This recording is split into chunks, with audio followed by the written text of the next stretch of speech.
Hello everyone and welcome back to Beyond the Big Six. I am in the garden today just because it's a nice day and I thought a nice change of scenery might do well, so let me know what you think of that. But we're going to talk about transfers today and we're going to talk about all the news that's happening. The Premier League is getting close at starting now, which means that the transfer business is hotting up. So we're going to talk about Newcastle and Alexander Isak and what is happening there.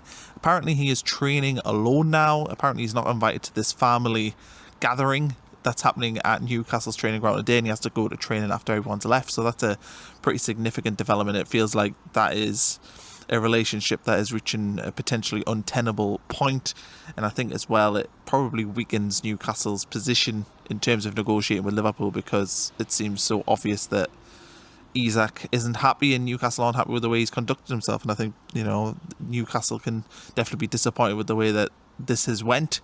Isak's meant to be one of their star men, and he is one of their star men. He's one of the best strikers in the world, and it looks like he's really going to try and force through a move away.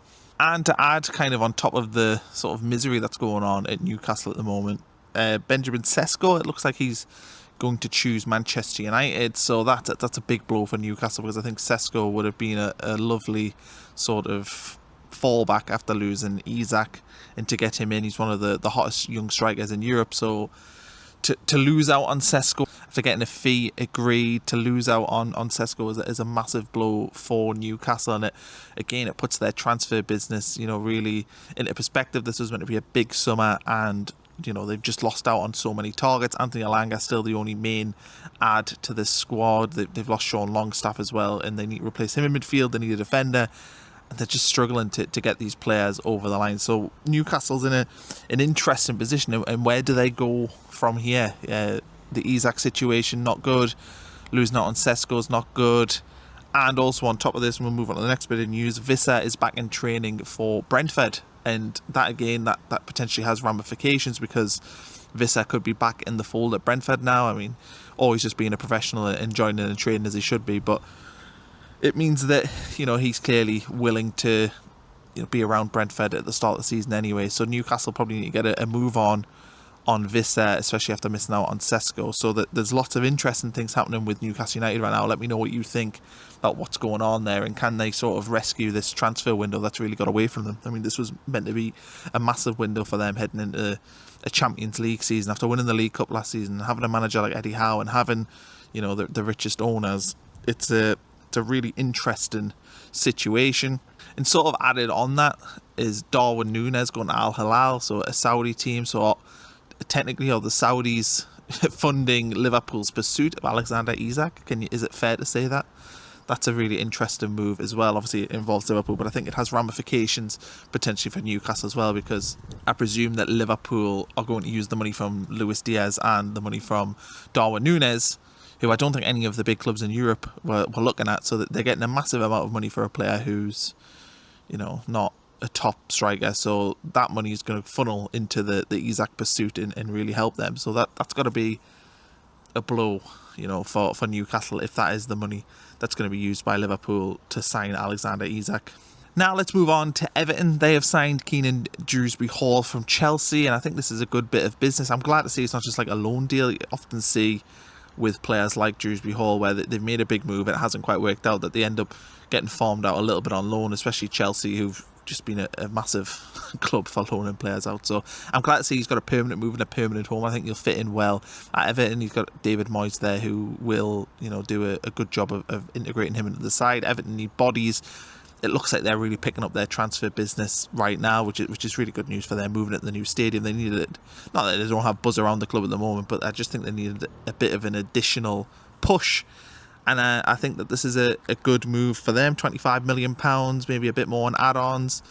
In today's market, to get a player of his quality at that price is good. I think that if you're going to have red flags, he clearly struggled to get in the Chelsea team last season. So it's been basically a year since he's played regular football, but I think he should be okay going into Everton. I think this is a good move for him and a good move for Everton.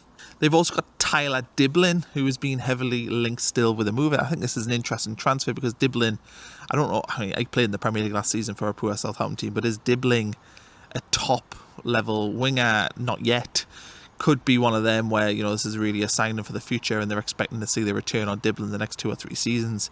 I know we've talked a little bit on this channel about Everton and whether or not they're going to be in trouble this season, and I'd venture to say they probably won't be, and adding in bodies will help that. That was my main issue, is the fact that squad was so small. That's what David Moyes has talked about as well, so that's not just me, that's just seemingly the perspective on that. And I think Dibling, you know, it's just the sort of player that I think he'll probably do well at Everton. I don't think he'll be massive for them in the current season, but I certainly think in a year or two, Dibling could well be a big player, could be an international, and, you know, he's got a big future ahead of him. So I don't know the money they're talking. It looks like it could be £40-ish million. It's a massive amount of money to spend on a, you know, potential. And I think for Dibling as well, would he be better served spending another season in the Championship, or spend the season in the Championship? He didn't really play for Southampton when they were in the Championship last. He played obviously a lot last season.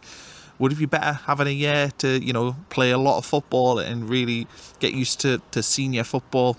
I don't know. Maybe that could be in his thinking as well. But I think this is probably a good move for Everton. And Everton have also been linked with Jack Grealish, which is interesting. You know, I think Grealish has suffered over the last, you know, couple of years at Man City since they won the treble. I feel like he's not really been in City's plans all that much, and he needs a fresh start. He needs probably a new home. I think he's just gone a little bit sort of stale at Man City. And I think this could be a decent move for him. I think Everton could be a good home for him and a good chance for him to, you know, re-find himself and find that exciting player that we had at Aston Villa all them years ago. Because when Grealish was at Aston Villa, he was just sensational to watch. I loved watching Jack Grealish. He was one of my favourite players. And he's went to Man City and he's sort of fit into the Pep system, but he lost a lot of that character and personality on the field. And I think this move could give him a chance to find that. There is a couple of red flags there for me. I think because of, you know, everything that's happened at Man City and how much he's been out of the team, his form, you know, I don't think he's found what he had at Aston Villa. Can he find that again?